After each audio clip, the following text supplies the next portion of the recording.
بسم اللہ الرحمن الرحیم۔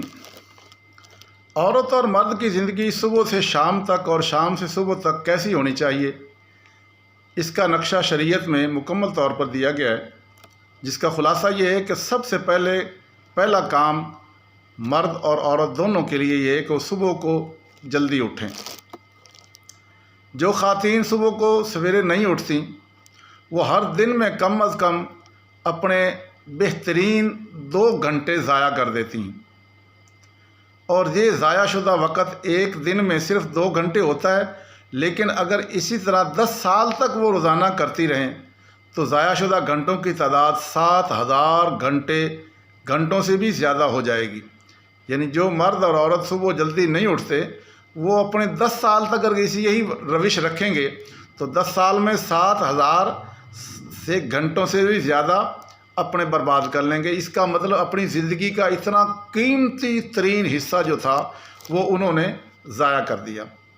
یہ خاندان کے صرف ایک فرد کا معاملہ ہے، ایک ممبر کا، یعنی ایک آدمی اگر لیٹ 2 گھنٹے ضائع کرتا ہے تو سارے خاندان کے اگر کرتے ہیں تو کتنا نقصان کرتے ہیں۔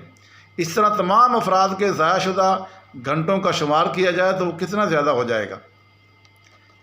تو مرد اور عورت دونوں جو ہیں یہ گھر کے سربراہ ہوتے ہیں، بڑے ہیں۔ یہی اگر ٹائم پہ نہیں اٹھیں گے صبح، اور صبح عادت نہیں ڈالیں کہ صبح اٹھ کے جلدی وہ وضو کریں، سب سے پہلا کام جو ہے گھر کے 2 بڑے آدمیوں کے یہی ہے کہ وہ وضو کریں، وضو کر کے نماز پڑھیں۔ اب ان کو دیکھ کے بچوں کو اٹھائیں، بچے بھی دیکھیں گے ابو امی صبح جلدی اٹھتے ہیں، نماز پڑھتے ہیں۔ اچھا، صبح جلدی اٹھنے کا فائدہ یہ ہوگا کہ جب آپ کے سارے کام ٹھیک ہوتے چلے جائیں گے، آپ کے پاس کھلا وقت ہوگا، آپ دفتر کے لیے تیاری خوب وقت سے کر لیں گے۔ عورت ہے تو وہ اپنے گھر کا کام ناشتہ اور بچوں کی اسکول کی تیاری یا کہیں بھی جانا ہے وہ بالکل رائٹ ٹائم پہ کر لے گی۔ تو مرد کو بھی اسی طرح صبح اٹھنا چاہیے۔ بچے جب دیکھتے ہیں کہ امی لیٹی ہوئی ہیں اور ابو بھی ابھی لیٹے ہوئے ہیں تو وہ بھی سو جاتے ہیں، ان کی عادت بھی خراب ہو جاتی ہے۔ اسلام نے کیوں حکم دیا ہے مردوں کو کہ وہ اپنے گھر میں نماز پڑھیں؟ نوافل جو ہیں، سنتیں نوافل گھر میں پڑھو، فرائض مسجد میں جا کے پڑھو، باقی نماز اپنے گھر میں پڑھا کرو۔ ایک حدیث میں فرمایا کہ اپنے گھروں کو قبرستان نہ بنا لو۔ کیا مطلب؟ کہ قبرستان ہے جہاں پہ کچھ نہیں کرا جاتا۔ تمہارا گھر انسانوں کا گھر ہے، یہاں پہ صبح سب سے پہلے نماز ہونی چاہیے، قرآن شریف کی تلاوت ہونی چاہیے، وہ آپ بھی کریں، بچوں کو بھی اٹھائیں وہ بھی کریں، اور مسجد میں جا کے نماز پڑھنے کی عادت ڈالیں، چاہے سردی ہو چاہے گرمی ہو، عادت ڈالیں، بچوں کو خود بھی جائیں اور آپ بھی بچوں کو بھی لے جائیں۔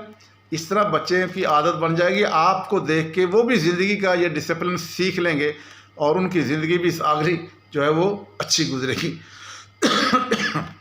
تو اس لیے گھر کی خاتون جب سویرے اٹھیں تو دوسرے لوگ بھی اٹھیں گے، سب لوگ باوضو ہو کے فجر کی نماز ادا کریں۔ اس طرح سویرے اٹھنا ایک طرح جسم کو اور دوسری طرف روح کو پاک کرنے کا ذریعہ بن جائے گا۔ صبح اٹھتے کے ساتھ ہی روح اور جسم دونوں پاک ہوں گے، اور نتیجتاً پھر زندگی کے دن کے سارے کام پروگرام جتنے بھی ہوں گے وہ اپنے وقت پر انجام پائیں گے، کیونکہ جب آغاز درست ہو تو اس کا انجام بھی درست ہوتا ہے۔